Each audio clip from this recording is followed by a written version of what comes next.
등록동거혼을 인정함으로써 실질적으로 혼인의 좀 어떤 배리어를 조금 낮추자 이런 뜻이 있고요. 전통적인 법률론을 지향하고 등록동거혼을 조장하자는 것도 아니고요.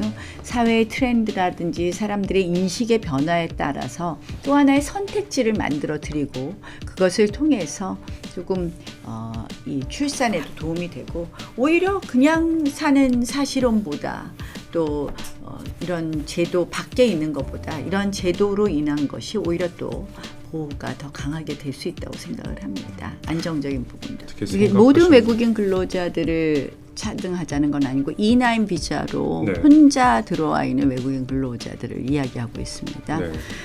계절 근로 같은 경우에도 E9 비자, 이 계절 근로는 조금 다른 비자지만 어쨌든 혼자 와서 이제 근로하고 가는데요.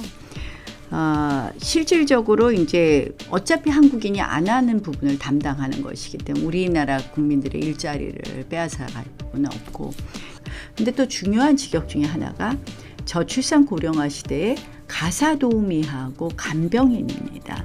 한 가지 의문이 있는데요. 그럼 우리나라 내국인 중에서도 가사도우미나 간병인을 하고 싶은 사람이 있을 거 아니에요? 업종별 등록동거혼 제도. 네, 예. 최근에 또 정우성 씨 사생활 논란 때문에 좀 그런 얘기가 같이 연결돼서 많이 나오고 있던데 등록동거혼 제도가 이 관련 법안 준비 중이신 거죠 지금? 네, 지금 이제 의뢰해서 준비하고 있고요. 네. 뭐 이 정우성 씨랑은 조금 결이 그렇죠, 달라요. 결이 예, 제가 분명히 그렇게도 썼고. 네. 예. 그래서 등록동거혼 제도는 아시다시피 뭐 그 프랑스에 등록동거혼이라는 제도가 있습니다. 팍스 팍스입니다. 1999년에 도입을 했는데요. 네. 등록동거혼은 법률혼하고 달리 이거는 계약이라고 볼 수 있고요. 법률혼은 혼인입니다. 법적 성격이. 그래서 등록동거혼은 계약 해지로 종료가 된다면 법률혼은 이혼으로 종료가 됩니다.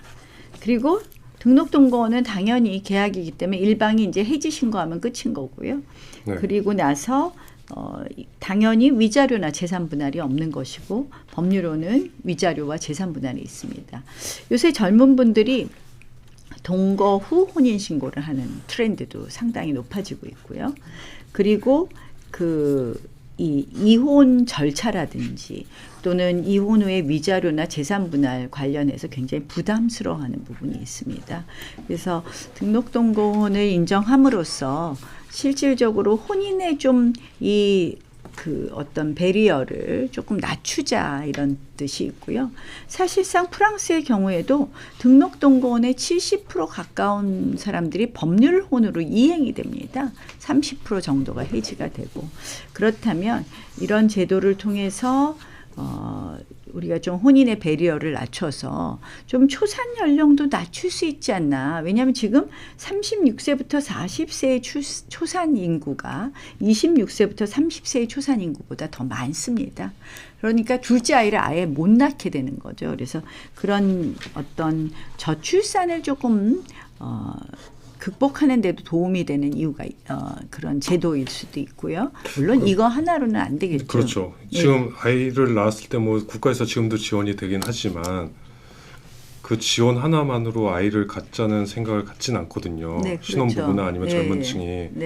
좀 그럼 이 제도의 좀 장점이랄까요? 그러니까 출산율을 높이는 것도 있고 그리고 뭐 또 이제 태어난 아이를 중심으로 해서 아이에게 어떤 차별도 없게 하겠다는 거죠. 네. 그러니까 등록동거혼 제도가 뭐냐면 법률혼하고 똑같이 세제 복지 혜택을 주는 거거든요. 그래서 그런 의미에서 의미가 있다고 생각을 합니다. 네, 그런데 바꿔서 얘기해 보면 이럴 수도 있을 것 같아요. 그러니까 뭐랄까 좀 결별할 때나 뭐 부부는 아니지만 남녀가 뭐 결별할 때 어느 한쪽이 뭐 일방적인 뭐 부양 책임을 지지 않는다거나 이렇게 되니까 오히려 비혼 출산 아이에 대한 보호가 좀 약해지지 않을까. 양육비는 당연히 인정되는 거죠. 이거는 부양 책임 같은 것이 없다는 건 아니고요. 위자료 재산 분할 부분을 말씀을 드렸고요. 부양 책임 같은 경우에는 어떻게? 당연히 이거는 뭐 일반적인 혼인 관계에서 있는 양육비하고 똑같이 이행이 되는 것이고요. 이게 무슨 전통적인 법률론을 지향하고 등록 동거원을 조장하자는 것도 아니고요. 사회의 트렌드라든지 사람들의 인식의 변화에 따라서 또 하나의 선택지를 만들어 드리고 그것을 통해서 조금 이 출산에도 도움이 되고 오히려 그냥 사는 사실혼보다 또 이런 제도 밖에 있는 것보다 이런 제도로 인한 것이 오히려 또 보호가 더 강하게 될 수 있다고 생각을 합니다. 안정적인 부분도 있고요. 초반에 말씀하셨던 그 사례를 들어주셨는데 그 프랑스 팍스요. 프랑스 같은 경우에는 뭐 동거가 상당히 좀 일반적인 상황이었고 지금도 그렇지만 그런 그 사회적 상황에 맞춰서 이제 제도가 네, 만들어진 면이 있잖아요. 근데 우리나라는 좀 역으로 가는 것 같은데 우리도 사실 젊은 친구들 사이에서 동거 후 혼인 신고를 하는 게 굉장히 좀 늘어나는 편이고요. 또 비혼 출산이 작년에도 4.7%에 이르렀고요.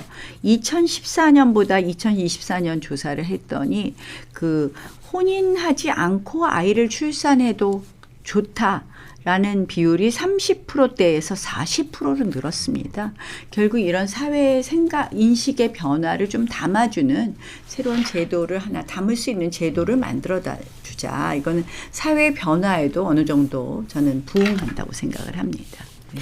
제가 알기로 20대 국회에서도 비슷한 내용의 법안을 준비하셨던 걸로 아는데 저는 20대 국회에서는 준비하지는 않았고요. 네. 제가 이제 이런 부분에 대한 제가 2016년 국회 저출산특위위원장을 할 때 프랑스에 방문했을 때 프랑스 전문가로부터 왜 프랑스가 어떻게 이 저출산율을 극복했습니까? 하고 물어봤을 때 이민을 빼놓고는 이 팍스를 바로 서슴지 않고 들더라고요. 그래서 제가 관심을 갖게 되었고요. 법안을 준비하지는 않았습니다. 예. 그렇군요.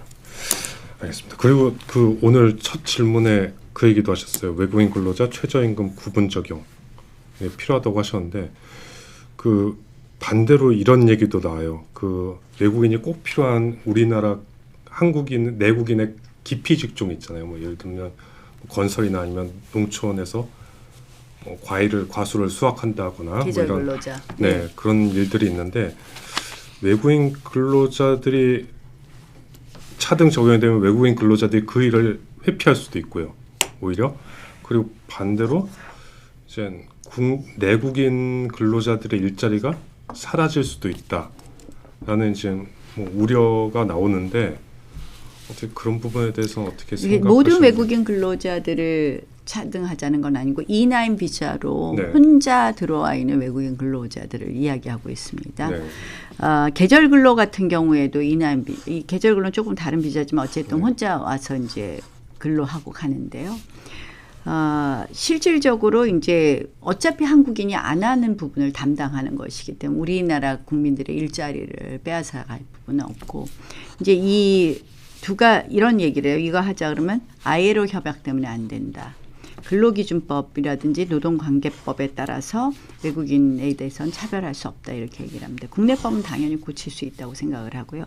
ILO 협약은 지금의 통상 환경에서 WTO 체제도 무너졌고요. 뭐 각국에 보조금 주는 것부터 시작해서 각국의 환경에 따른 여러 가지 제도를 만드는 것에 대해서 특별한 제재를 하기 어렵다라고 봅니다. 특히 외국인에 대해서 저는 이것이 합리적 차별이라고 이야기하는 것이 E9 비자로 와 있는 외국인들은요. 80%를 본국에 송금합니다. 본인이 버는 것에. 결국 본인의 생계비라든지 이러한 부분을 빼놓고 물론 우리가 최저임금을 정할 때는 노동 생산성과 생계비에서 생계비는 1인 생계비이긴 하지만 80%를 본국에 송금한다는 것은 가족 생계비를 이것으로 담당한다고 봤을 때 그 가족의 생계비는 대한민국 가족의 생계비의 10분의 1 정도밖에 안 된다고 생각을 합니다. 우리가 물가라든지 이런 부분 봤을 때. 그래서 저는 사실은 이러한 것은 합리적 차별에 해당한다고 생각을 하고요. 특히 이 외국인 근로자의 경우에 우리나라가 숙식비도 현물로 지급했을 때 사실상 임금에 포함시키고 있지 않기 때문에 여러 가지 우리가 가능한 방법이 있다고 생각을 합니다. 이런 반론들을 하세요. 이렇게 최저임금보다 싸게 주면 싼 임금을 주면 도망가서 다른 데 가서 일할 거다. 뭐 그런 라고 얘기도 얘기를 있죠. 합니다. 여기에 대해서 반론은요. 그동안 우리가 불법 체류자에 대해서 너무 관대했다고 봅니다. 저는 불법 체류자에 대해서 철저한 단속과 추방을 하는 것은 물론이고 고용주를 엄벌해야 된다고 생각을 합니다. 고용주에게 다시는 외국인 근로자를 고용할 수 없는 그런 아주 페널티를 세게 줘야 된다. 일본, 싱가포르, 뭐 필리핀 다 외국인 근로자에게 굉장히 차별적인 최저임금 제도가 없거나 ILO 협약에 가입이 안 돼 있거나 일본은 둘 다 있어도 외국인 근로자에게 임금을 적게 주고 있습니다. 실질적으로 그 내용을 보면 일본 고용주들은 법을 잘 지키고 있습니다. 도망가서 발을 붙일 데가 없는 것이죠. 이렇게 해야 된다. 왜 해야 되느냐? 우리가 외국인 근로자가 앞으로 담당할 직역이 굉장히 늘어날 겁니다. 우리 뭐 아시다시피 2차 인구 절벽이 2003년이었기 때문에 지금 2024년부터는 우리 근로할 젊은이들이 굉장히 줄어들었습니다. 그래서 그 담당할 직역 중에서 아까 말씀드린 계절 근로도 있고 또 중소도시의 외국인 근로자들이 많은 직역을 담당하고 있어요. 뭐 건설 현장은 물론이고 중소도시의 공장에 가면 거의 다 외국인 근로자들입니다. 근데 또 중요한 직역 중에 하나가 저출산 고령화 시대에 가사도우미하고 간병인입니다. 그런데 제가 얼마 전에 대한노인회 행사를 갔더니 자기 집에서 임종할 수 있는 권리를 보장해 주겠다 이런 얘기를 하세요.